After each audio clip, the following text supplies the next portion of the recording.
Alright, so again, voltage source on the left, and for a voltage divider we have two resistors on the right, which serve as our load,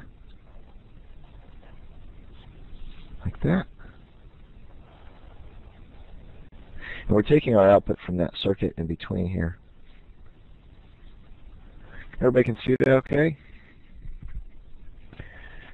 Let's put some labels in here, and then we'll put some real numbers on those values, on those labels. So that's R1, that's R2.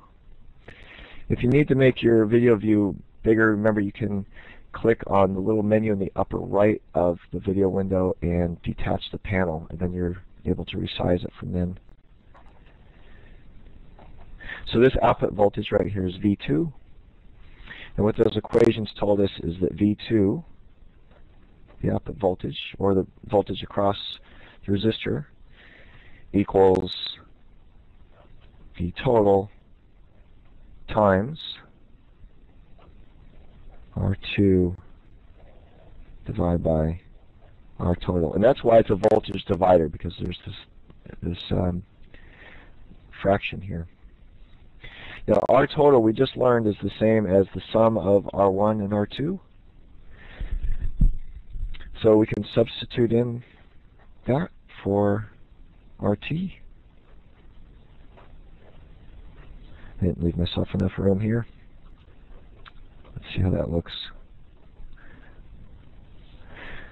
So V2 also equals V total times R2 over R1 plus R2, because R1 plus R2 is what R total is, right? And that's your basic voltage divider equation. So as promised, let's try real values in here. We'll do 12 volts for our voltage source, and we'll do, let's see, we'll do about a 1K ohm resistor there, and a 3K ohm resistor there.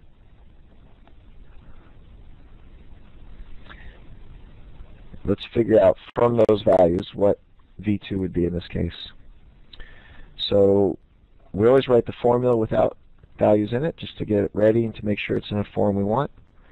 V2 equals VT times R2 over R1 plus R2. So on an assessment, it's always a good idea to get maximum marks to write the formula that you're using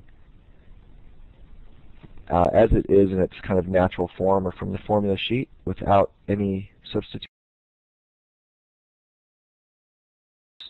You guys are going to do the remote lab one at a time, and I'll give you, say, 15 minutes to work through it, which means you should read the remote lab before it's your turn. That way it'll go fast for you once you actually have control of the computer, if that makes sense. Okay, that's everybody has moderator privileges now. So Courtney, just because you're ready to go, I'll let you have access to the machine first. Hold on a second. This guy needs to be full screen over here. Yep. And just to remind you, the idea of this remote lab was that you're increasing the voltage source in half-volt increments with the switch closed so that the current flows through the ammeter, through the switch, and through this mystery resistor, and then back to the supply. Every time you change the voltage source, you have to click Start Measurement, and it will update the ammeter value, and you're recording all of those. And so you're going to have, I can't remember how many it is, 16 different measurements of voltage and current. Then you're going to graph those with Excel and see if you can figure out what the resistance is, the mystery resistor from all that.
makes a little white text link that says Start Sharing down below the linked rectangles.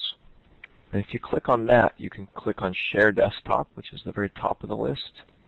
And then you click the Share button, and then I'll be able to see your desktop, and so will everybody else. And we'll walk you through. There you go. That was easy. Okay, now I'm going to request cursor control. That's me asking to run your mouse. And I'm going to minimize this thing. Well, you did it. That's perfect. Yeah, so there's your voltage and current measurements. You selected them, you told it to insert a chart, and there you go. That looks good to me. If you wanted to fiddle with it a bit, you could figure out how to add labels to the axes. Since this is current on this side and voltage on this side, you can right-click and then format chart area, I think it is. Courtney did hers, she'd be able to tell you. But yeah, that looks good. That's and you can tell your data is pretty good because it's all in a straight line, which should be for resistance, since resistance is linear. Or I should say, yeah, and it's constant. It's constant through the voltages and currents.